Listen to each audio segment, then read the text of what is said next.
अस्सलाम वालेकुम, मैं हूँ शाहिद हुसैन, मेरे साथ अहमद शेख जट एडवोकेट साहब मौजूद हैं। जट साहब, जब आपका हम जट साहब करके नाम लेते हैं तो लोग समझते हैं कि जज साहब। उम्मीद है कि आगे आप जज भी जाके बनेंगे।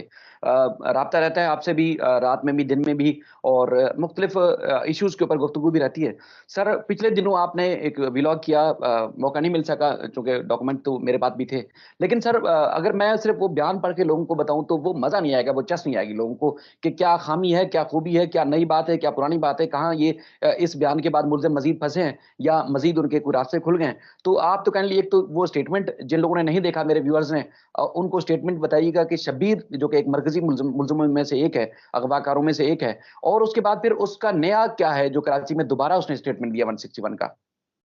बहुत शुक्रिया शायद भाई। शबीर का रोल सब लोगों को पता है। शबीर मरकजी मुलजम है और जो मेन किरदार है जहीर अहमद, उसका बड़ा भाई है, उसका सरबराह है, उसका करता धरता है, उसके सर पे हाथ उसी का है। उसको सबसे ज्यादा सपोर्ट है मेन मुलजम जहीर को, शबीर की।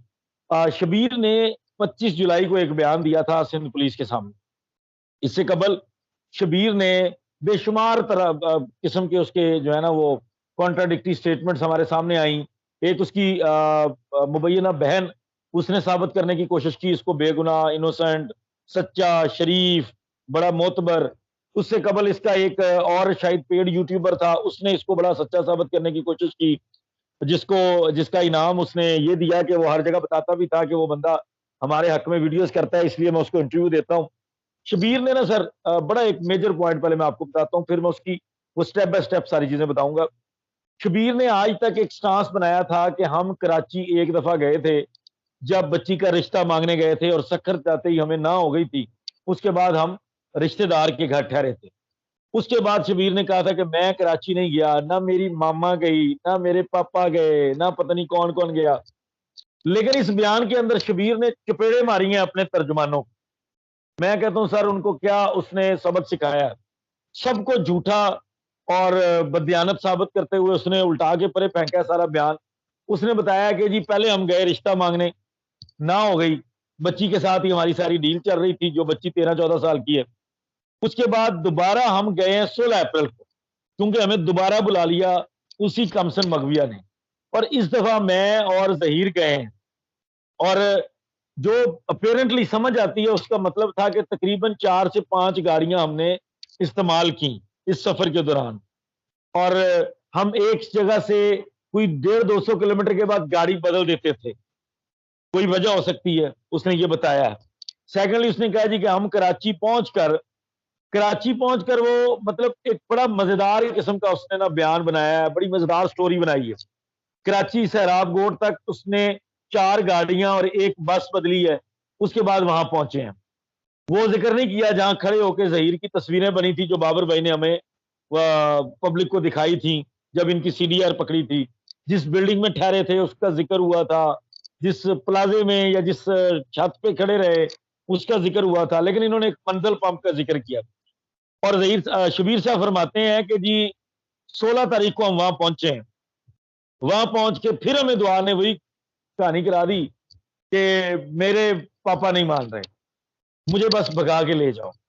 जिस पर मेरा और जहीर का झगड़ा हो। वो झगड़ा आपको समझ आ रहा है कि उनका झगड़ा क्या हुआ, कि बड़ा मजे का झगड़ा हुआ उनका।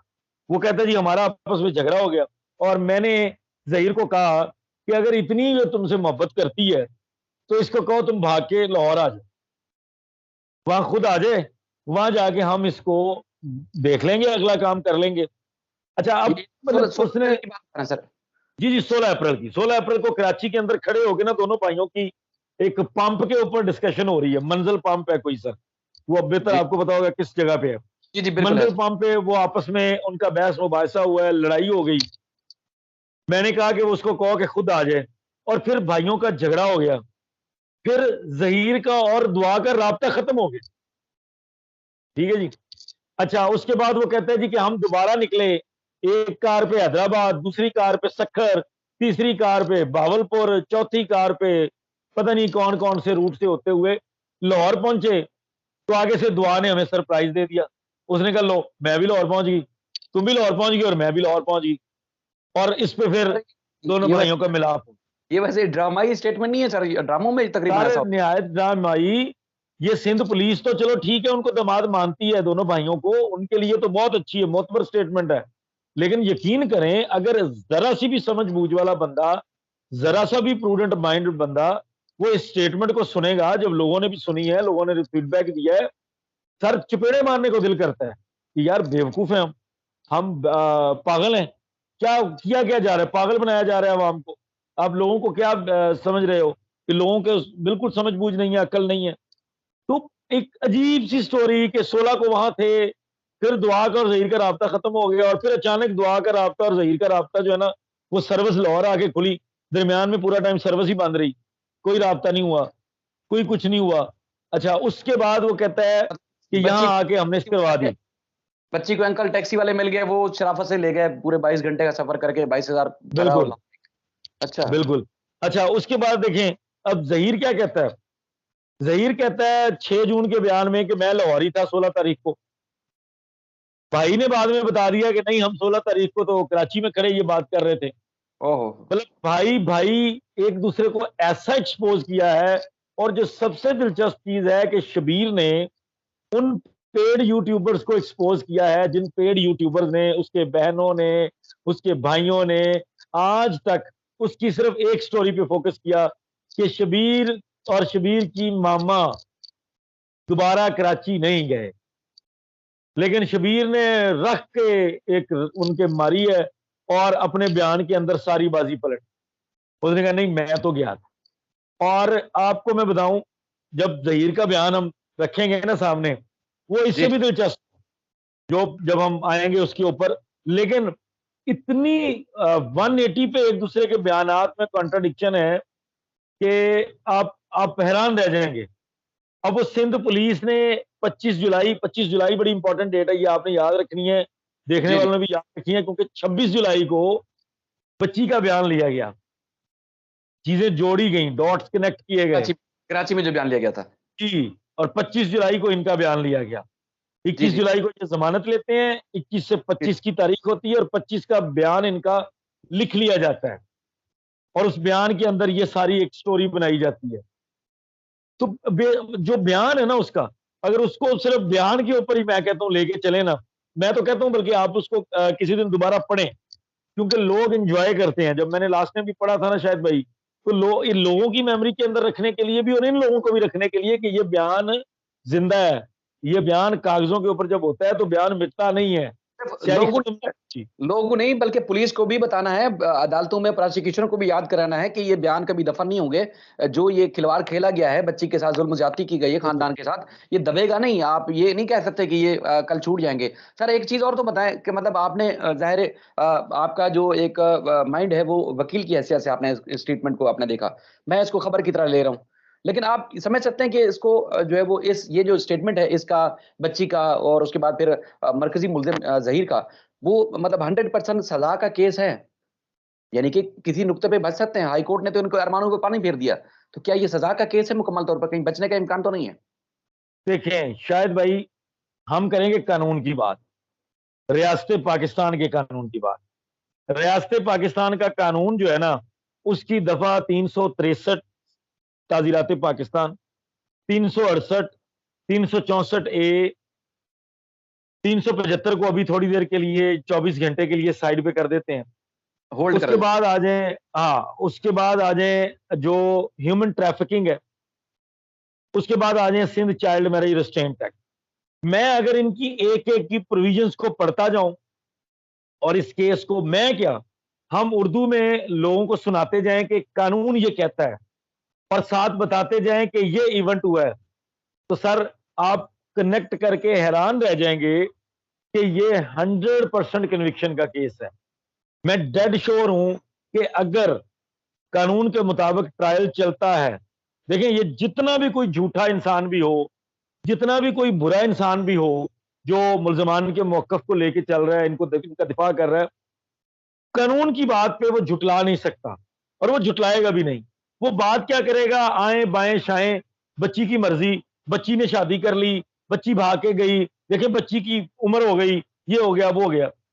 जब हम कानून की बात उसके सामने रखेंगे, जब हम कानून की प्रोविजंस रखेंगे, यकीन मानिए बददियानत से बददियानत भी इनका कोई जो तर्जुमान है, कोई झूठा यूट्यूबर हो, कुछ भी हो, मैं कहता हूं सच्चा झूठा साफी यूट्यूबर कोई भी, वो कानून के ऊपर अगर हमारे साथ मुकालमा, वो क्या कहते हैं कि मुनाजरा, कुछ भी वो करना चाहे तो वो कानून को झुठला दे इवेंट्स के साथ कनेक्ट करते हुए, तो यकीन मानिए हम भी उसकी बात मानेंगे। लेकिन मैं आपको आसान और सादा अल्फाज में बगैर किसी मसाला लगाए कह रहा हूं, कोई कंसर्न नहीं है मेहदी काज़मी को छोड़ दें।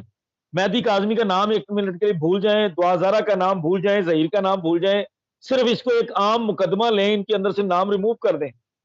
तो मेरी ओपिनियन ये है कि ये मुकदमा सजा का है मेरे मुल्क के कानून के मुताबिक। मेरे मुल्क के कानून के मुताबिक जो दफात हैं, उसको अगर उसकी आम फहम तशरीह करें तो उसके मुताबिक ये सजा का मुकदमा है। मसला सिर्फ ये रहा है कि आज तक कभी आपने इस तरह का टेस्ट केस, ये जो केस बन गया टेस्ट केस, इस तरह का केस नहीं देखा। कभी आपने किसी वालिद की डेडिकेशन नहीं देखी। कभी आपने उसका, मैं कहता हूं वो बंदा लटक गया, उसने कहा नहीं मैंने तो चेपी हो जाना है, छोड़ना नहीं है मैंने इनको, लटका रहना है, भाई कहीं तो मुझे फेंकेंगे ना। वो वाला काम किया है कि वो अमेरिकन निकल रहे थे तो तालिबान जहाज के साथ वो आम अफगानी लटक गए, उसने कहा बाहर जाके गिर जाएंगे, मर जाएंगे, लेकिन मैंने नहीं छोड़ना, मैंने इनके साथ ही रहना। उसने कहा नहीं मैंने अपनी बेटी को नहीं छोड़ना। और बिल्कुल सर। देखें वो मुकदमा जिसको सूबे के आईजी ने खत्म किया, जिसको आईनी अदालत ने बच्ची को भेजा, वही आईनी अदालत 21 जुलाई को वापस लेती है बच्ची को कराची। वही सूबे के आईजी का तफ्तीशी अफसर चलान देता है, वही सूबे के आईजी का तफ्तीशी अफसर जो है वो एमएलओ की दरखास्त देता है। आज कहां खड़ा है मुकदमा? सूबे की आईनी अदालत ने चलान की कॉग्निजेंस को चैलेंज करने की दरखास्त मुस्तरद कर दी है, उसने कहा चलान चलेगा। जी। सूबे की जेंडर बेस्ड वायलेंस कोर्ट ने चलान की कॉग्निजेंस ले ली है, उसने कहा चलान चलेगा। उसने एमएलओ अलाउ कर दिया है कि बच्ची का मेडिकल करवाया जाएगा कितने महीनों के बाद। तो इसका मतलब है कि कानून के मुताबिक कहीं ना कहीं तो स्टैंड करती है ना चीजें। बिल्कुल सर, बगैर बिल्कुल। कानून के कोई इतनी भी कोई लुट तो नहीं मची हुई ना कि अदालतें बिला वजह के फैसले दिए जा रही हैं।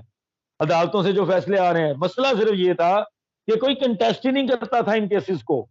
बिल्कुल, बच्ची की स्टेटमेंट आई, जाने दो जी, जाने दो जी, जाने दो। बिल्कुल। जब किसी ने जी, कंटेस्ट किया है, कोई खड़ा हुआ है, तो देख लें क्या रिजल्ट आ रहा है। और मैं आपको गारंटी करता हूं ये ट्रायल चले, देखें पार्टीज की मर्जी है, पहले ही कहीं सुलह सफाई ना हो जाए, लेकिन अगर ये ट्रायल चलता है, अगर ये मामला आगे बढ़ता है, तो मैं 100% कन्विंस्ड हूं कि ये केस कन्विक्शन का केस है, सजा का केस। सर जज साहब वैसे मुल्ज़मान हैं या जो भी उनके सपोर्टर हैं, उन्होंने कभी भी ख्वाब में भी नहीं सोचा होगा कि उनका पाला मेहदी अली काज़मी साहब से पड़ा है या जिब्रान नासिर से, फिर लाहौर में क्या अहमद हुआ? शीर से जिसने जो है बच्ची को वहाँ से निकलवा के भरपूर तरीके से कानूनी तौर पर बच्ची को कराची मुंतकिल करवाया। उनको उनको उनको उनके कभी ख्वाब में भी नहीं आया होगा। बहरहाल ये आप सबकी कंट्रीब्यूशन है और अल्लाह करे बच्ची नहीं अपने माँ सर, आपकी कंट्रीब्यूशन है, पहले दिन से आपने जिंदा रखा है शायद भी केस को, हमने और हमने पॉजिटिवली जिंदा रखा है। फैक्ट्स का भी पता होता है आपको। सर बड़ा मसला है, लोगों को फैक्ट्स का नहीं पता होता, जिसकी वजह से सारी चीजें खराब हो जाती हैं। रिपोर्टिंग भी खराब हो जाती है, वकालत भी खराब हो जाती है, सारा कुछ खराब हो जाता है। आपने पहले दिन से उसको जिंदा रखा है, और credit goes to Jibran Nasir. मैं सर आपको बताऊं, मैं पहले भी ऑन एयर कह चुका हूं कि यार उस बंदे की हिम्मत है, मेरे जैसा बंदा थक जाएगा इतनी दरखास्तों को फेस करते करते। देखें कई केसेस आए बच्चियों वाले केसेस आए और उसके बाद फिर माँ-बाप बेचारे चुप होके बैठ गए। नहीं फेस कर सकते। तानों का, मामलात का, फ़ाइनेंशियली भी नहीं कर सकते। लेकिन ये है कि अल्लाह ताला ने हौसला हिम्मत दिया हुआ है और उसके बाद इस केस को लेकर चले मेहदी काज़मी को थोड़ी देर के लिए आप भूल जाएँ, जिब्रान नासिर के ऊपर किस तरह कीचड़ उछाला गया। क्या कुछ हाँ, नहीं किया और उसके बाद उस बंदे ने बेशक। कोई और होता तो केस से हट चुका होता। मतलब दो-दो हर तरह टके के लोगों ने, दो-दो टके के लोगों ने उस बंदे ने क्या-क्या नहीं बातें। तहम्मुल का मुज़ाहरा किया और उस केस से पीछे नहीं हटा। सर बाकी हमारे मुल्क में आपको पता है कि सियासी तौर पर भी जो रिपोर्टिंग करते हैं मतलब जो पॉलिटिकल रिपोर्टिंग करते हैं, उनका भी नुक्ता नज़र अलग होता है, लेकिन इस तरह कीचड़ नहीं उछाला जाता। और जैसा हाँ, बिल्कुल। वीडियो के एंड में मैं एक चीज़ आपको बताऊँ कि जो लोग रात में बैठ के गालियाँ देते हैं, वो दिन की रोशनी में सुलह सफ़ाई के लिए शायद या माफ़ी तलाफ़ी के लिए मेहदी काज़मी साहब या उनके ख़ानदान से राब्ता भी करते हैं। तो आप हैरान होंगे पहले फूफे फूफे थे, अब फूफियाँ भी शुरू हो गई हैं ज़हीर के अच्छा, कि जी, सर मुझे आपसे बात करनी है तो बहरहाल किसी और वीडियो में, किसी और जगह पर फिर ये तफ़सील से बैठ के बात करेंगे। आपने अपना कीमती वक़्त दिया और मैं अच्छी चीज़ इंतज़ार करूँगा आप मेरे व्लॉग के अंदर ये बात बताएँ। जी, जी सर, बिल्कुल आपकी वीडियो में तफ़सील से बात होगी इस पर और इंशाल्लाह इंशाल्लाह कल एक साथ होंगे और अल्लाह बेहतर इंशाल्लाह, करेगा कौम के लिए, बेटियों के इंशाल्लाह। लिए। अपना ख़्याल रखिएगा। अल्लाह हाफ़िज़। बहुत शुक्रिया सर। अस्सलाम वालेकुम।